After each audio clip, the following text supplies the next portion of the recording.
మాతృ సంహిత. రచన శ్రీ కొండముది రామకృష్ణ అన్నయ్య గారు. వ్యాసం 120. తప్పొప్పుల పట్టిక నా వద్ద లేదు. అమ్మా, పెద్ద తప్పు చేశానమ్మా. అప్పటి నుండి మనస్సుకు శాంతి లేదు. ప్రభుత్వపు చట్టానికి అందే తప్పైతే కోర్టు విచారించేది, శిక్ష విధించేది. దానితో సరిపోయేది. అమ్మ మౌనంగా వింటున్నది. చుట్టూరా ఎంతోమంది కూర్చున్నారు. ఇది అట్లాంటి తప్పు కాదమ్మా. నేను నోరు తెరిచి ఎవరికి చెప్పుకోలేను. అది నిరంతరం నన్ను వెంటాడుతున్నది. ఆ జ్ఞాపకం నాలో ఆరని కాష్టమై నన్ను నిలువెల్లా కాల్చివేస్తున్నది. అతని గొంతు వణికింది. అతని కళ్ళు కాలువలు కట్టినాయి. అప్పటిదాకా చుట్టూ కూర్చున్న జనాన్ని చూచి సిగ్గుపడుతున్నవాడు అభిమానం విడిచి వెక్కి వెక్కి ఏడవడం మొదలుపెట్టాడు. అమ్మ అతనిని దగ్గరకు పిలిచింది. అతడి దగ్గరకు జరిగి అమ్మ ఒడిలో వాలిపోయాడు. సర్వశాస్త్రాలు మనిషి ప్రవర్తనను రెండుగా విభజించాయి. మంచి పనులని, చెడ్డ పనులని. మంచి పనులకు పుణ్యకార్యాలని, చెడ్డ పనులకు పాపకార్యాలని మతాలు నామకరణం చేసి, పుణ్యకార్యాలకు ఫలితం స్వర్గసుఖాలని, పాపకార్యాలకు పర్యవసానం నరకయాతన అని నిర్దేశించినాయి. మనిషికి గల ప్రకృతి సహజమైన బలహీనతతో ఎప్పుడో ఒకప్పుడు ప్రతివాడు ఏదో ఒక తప్పు చేయకపోడు. అందుకు ఫలితంగా అతడు ఆమరణాంతం అంటే మరణానంతరం అనుభవించబోయే నరకయాతనలను ఊహించుకొని దహించుకుపోక తప్పదు. ఈ భయంతో నిత్య జీవితంలో అనేక విధాల కృంగిపోతూ జీవితమంతా నిరాశ నిస్పృహలతో నిస్సారం చేసుకోవడమే కాక బ్రతుకును చితిపైకెక్కించి నిప్పండించుకునే వారెందరో ఉన్నారు. అటువంటి సోదరీ సోదరులెందరో అమ్మ వద్దకు వచ్చి పశ్చాత్తాపంతో అమ్మ చరణాలపై వాలిపోతారు. అమ్మకు అందరి బిడ్డలపై అనురాగమే. అయినా పతితులం అని వాపోయేవారి ఎడల సమాజం దృష్టిలో, శాస్త్రం దృష్టిలో పాపులు అని ముద్ర వేయబడిన వారి ఎడల అనురాగము, అనుకంప అధికం. అందుకనే అమ్మ మంచివాళ్లను లోకం ఎలాగూ మెచ్చుకుంటుంది, ప్రేమిస్తుంది, గౌరవిస్తుంది. వాళ్ల మంచితనమే వారిని కాపాడుతుంది. కానీ చెడ్డవాళ్ళు అనబడే వాళ్లను నేను కూడా దగ్గరకు తీయకపోతే ఎట్లా? వాళ్లకు నా ఒడిలో ఎప్పుడూ చోటుంటుంది. వాళ్ల కన్నీటిని తుడవటంలోని ఈ చేతులకు సార్థకత అని అనేక పర్యాయాలు చెప్పింది. వట్టి మాటలు చెప్పడం, ఓదార్చడం మాత్రమే కాదు, ఎంతో ఘోరమైన తప్పిదాలను చేసిన వారిని కూడా అపారమైన దయతో క్షమించి వారికి దుఃఖ నివారణను, నిర్మలమైన మనస్సును, నిండైన జీవితాన్ని అమ్మ ప్రసాదించిన ఘట్టాలు అనేకమున్నాయి. తప్పు అన్నా, పాపమన్నా ఇతరులకు బాధను కలిగించడమే కదా. ఇతరులకు బాధను కలిగించిన వారిని, అది హత్య చేసిన వారినైనా మనము క్షమించవచ్చును, సహించవచ్చును. కానీ మనపై కాలు దువ్విన వారిని, మనపై కత్తినెత్తిన వారినే కాదు, మనను కటువుగా ఒక్క మాట అన్న వారినే మనం సహించలేం.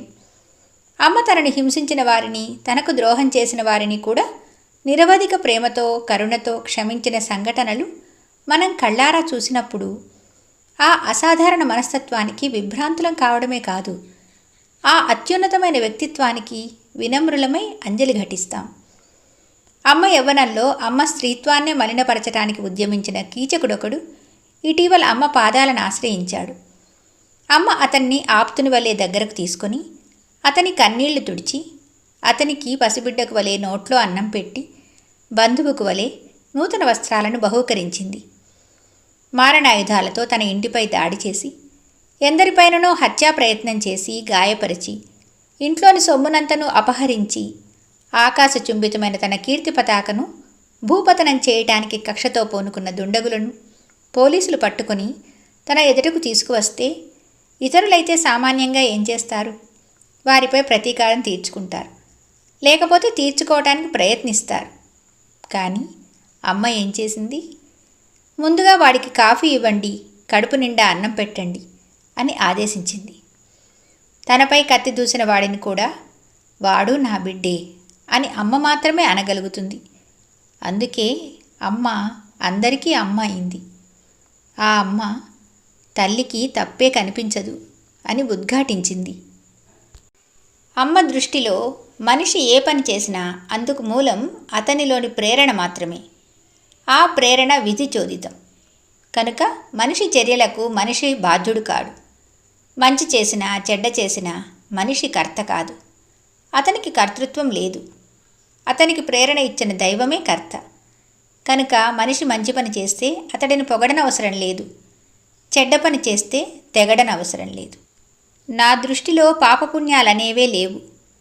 పాపమనేది ఏమైనా ఉంటే భగవంతుడంత పాపిష్టి లేడు. అందుకు శిక్ష ఏమైనా ఉంటే అది వాడికే వేయాలి అంటుందమ్మ. కొట్టి తిట్టి నన్ను ఏడిపించలేరు, మీ మంచితనమే నన్ను ఏడిపిస్తుంది అని చెప్పిన అమ్మ బిడ్డలోని మంచితనానికి తాను కరిగిపోతూ తమ చెడ్డతనానికి కుమిలిపోయే బిడ్డలకు నిష్కృతిని ప్రసాదించడమే కాక వారిని ఓదారుస్తూ లాలిస్తూ వారి వెంట తాను నడుస్తూ వారిని మంచిదారులు నడుపుతుంది. మంచి చెడ్డలు రెండు ఒకదానికొకటి వైరుధ్యం కావు, సృష్టి వైవిధ్యానికి చిహ్నాలు మాత్రమేనని, రెండూ ఉన్నప్పుడే పరిపూర్ణమవుతుందని వివరిస్తుంది. మే 1977. వ్యాసం 121. ప్రాప్తకాముడు. 1971 జనవరి 24వ తేదీ గుంటూరు హిందూ కాలేజీ ఆవరణంలో అమ్మ దర్శనం ఏర్పాటు చేయబడింది. నిర్వాహకులు భద్రత కోసం పోలీసు వారి సహాయం అర్థించారు. అందుకు పోలీసు వారు 2-3 పోలీసు వారిని పంపించారు. వారి ఉద్దేశం ఒక ఆధ్యాత్మిక వ్యక్తిని, అది ఒక స్త్రీని చూడటానికి ఎంతమంది వస్తారులే అని. దర్శన సమయం దగ్గరకు వచ్చింది. కాలేజీ ఆవరణం నిండిపోయింది. ఎదురుగా ఉన్న రోడ్లపై, చెట్లపై, ఇతర భవనాలపై, చివరకు విద్యుత్ స్తంభాలపై ఎక్కి కూర్చున్నారు జనం. అమ్మను చూడాలనే తీవ్రమైన ఆసక్తితో భద్రతా ఏర్పాట్ల కోసం వచ్చిన పోలీసు వారికి ఏమి చేయడానికి తోచలేదు. వారు వారి ఆఫీసర్కు కబురు చేశారు. వెంటనే బయలుదేరి వచ్చారు ఆయన ఆశ్చర్యానికి అవధులు లేవు. అదెక్కడి జనం? ఒక ఆధ్యాత్మిక స్త్రీని చూడడానికి ఇంతమంది జనమా? ఏమిటి ఆమెలోని ఈ అత్యద్భుత ఆకర్షణ? ఆనాడు ఆయనకు అతి కష్టంపై అమ్మ దర్శనం అయినప్పటికీ ఆయన భార్య ఆ జనాన్ని చూసి భయపడి అమ్మను దర్శనం చేసుకొనకనే ఇంటికి వెళ్ళవలసి వచ్చింది. ఆయనే శ్రీ మరకాని సత్యనారాయణ గారు, డెప్యూటీ సూపరింటెండెంట్ ఆఫ్ పోలీస్.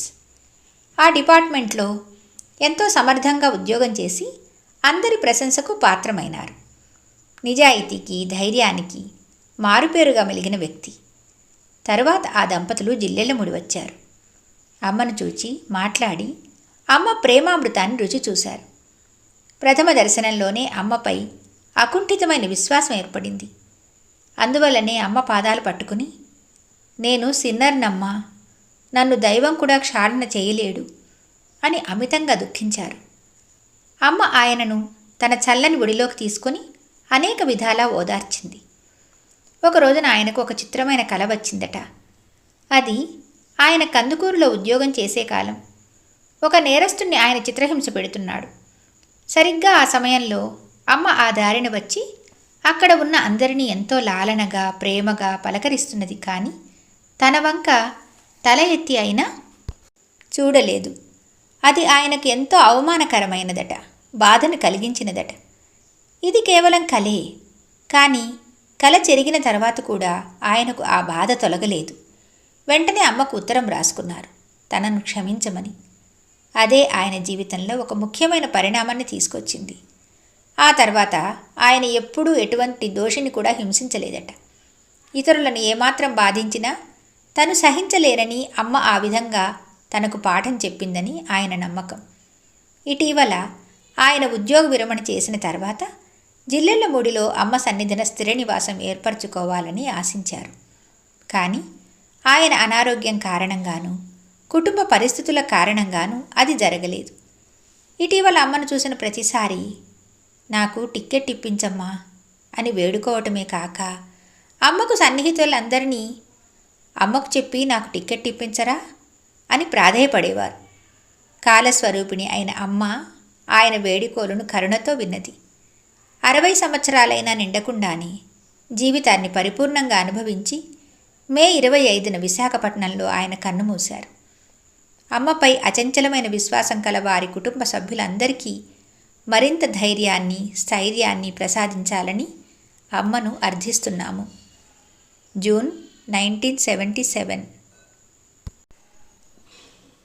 వ్యాసం 122. అందరికీ అమ్మ.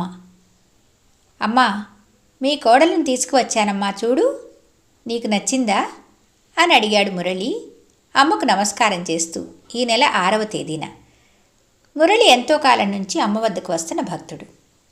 అతడంటే అమ్మకెంతో ప్రేమ. అతడు ఇటీవలనే పెండ్లి చేసుకోబోతూ పెండ్లికి అమ్మను ఆహ్వానించాడు.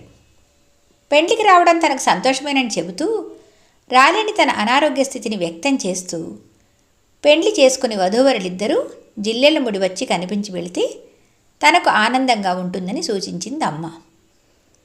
మామూలుగానే పెండిళ్ళ రోజులలో అనేక నూతన వధూవరులు అమ్మ వద్దకు వచ్చి ఆశీస్సులు పొందుతారు.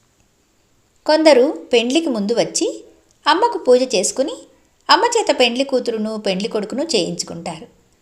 కొందరు పెండ్లయిన తర్వాత వచ్చి దంపతులిద్దరూ కలిసి పూజ చేసుకుంటారు. ఎలాగైనా పార్వతీదేవి అవతారమైన అమ్మను అర్చించుకుని తమ కాపురం సుఖప్రదం కావాలని కోరుకుంటారు అందరూ. ఇక అమ్మయ్యే రమ్మని కోరితే ఎవరు రాకుండా ఉండగలరు? పెండ్లి చేసుకున్న మురళీ దంపతులు అమ్మ వద్దకు వచ్చారు. పెండ్లి కూతురు అదే మొదటిసారి అమ్మను చూడటం అయినందున అమ్మ వదన మండలంలో ప్రకాశించే ఉజ్వల దీప్తిని కన్నార్పకుండా చూస్తున్నది. అమ్మ కూడా తప్పిపోయిన తన బిడ్డ ఎన్నేళ్ల తర్వాతనో తన వద్దకు వచ్చినట్లుగా ఆప్యాయంగా చూస్తున్నది. తన మాట అమ్మ వినలేదనుకుని మురళి మళ్ళీ అన్నాడు, అమ్మా, మీ కోడల్ని తీసుకువచ్చాను అని. అమ్మ ఆ పెండ్లి కూతురిని ప్రేమగా తన దగ్గరకు తీసుకుంటూ, ఇది కోడలు కాదురా, నా కూతురే అన్నది. అదే అమ్మ సాన్నిధ్యంలో అతి విచిత్రమైన విషయం. తండ్రి కొడుకు అమ్మ దగ్గరకు వస్తే అమ్మకు తండ్రి కొడుకే, కొడుకు కొడుకే. తాత మనవడు వస్తే అమ్మకు ఆ తాత కొడుకే, ఆ మనవడు కొడుకే. అత్త కోడలు వస్తే అమ్మకు అత్త కూతురే, కోడలు కూతురే. భార్యాభర్తలు వస్తే అమ్మకు భర్త కొడుకు, భార్య కూతురు. అమ్మను అందరూ అమ్మ అనే పిలుస్తారు. ఇంకా విచిత్ర విషయం ఏమిటంటే, ఇతరుల విషయంలో సరే, తన బంధువుల సంగతిలోనూ అంతే. అమ్మను బంధువులందరూ అమ్మ అనే పిలుస్తారు. ఇతర సన్నిహిత బంధువులందరూ అమ్మ అనే పిలుస్తారు. అత్తగారు అమ్మ అనే పిలిచేది. అమ్మ పెద్ద కుమారుడు సుబ్బారావు పెండ్లి అయినప్పుడు కోడలు కూడా అమ్మ అని పిలవటం మొదలుపెట్టింది. అనేకులు ఆ అమ్మాయి చేత అత్తయ్య అని పిలిపించాలని ప్రయత్నించారు. కానీ ఆ అమ్మాయి ససేమిరా అంగీకరించలేదు. ఇప్పుడు కోడళ్ళిద్దరూ అమ్మ అనే పిలుస్తారు. అందుకనే అమ్మ అన్నది, నాకు ఎవరిని చూసినా నా బిడ్డే అనిపిస్తుంది అని. కనుకని అమ్మను చూసిన ప్రతి వారికి అమ్మ తమ అమ్మే అనిపిస్తుంది. భావనలో, ఆప్యాయతల్లోనే కాక ఎందరికో అమ్మ రూపురేఖల్లో కూడా తమ అమ్మని తలపింపజేస్తూ ఉంటుంది. ఇప్పుడు నాన్నగారు మినహా అందరూ అమ్మను అమ్మ అనే పిలుస్తారు. కానీ అమ్మ ఒకసారి పతివ్రతను వివరిస్తూ, పంచభూతాలను జయించినదే పతివ్రత అని నిర్వచిస్తూ, భర్త చేత కూడా అమ్మ అని పిలిపించుకున్నప్పుడే ఆ స్థితికి పరాకాష్ట అని ప్రవచించింది. జూలై 1977. జయ హో మాతా.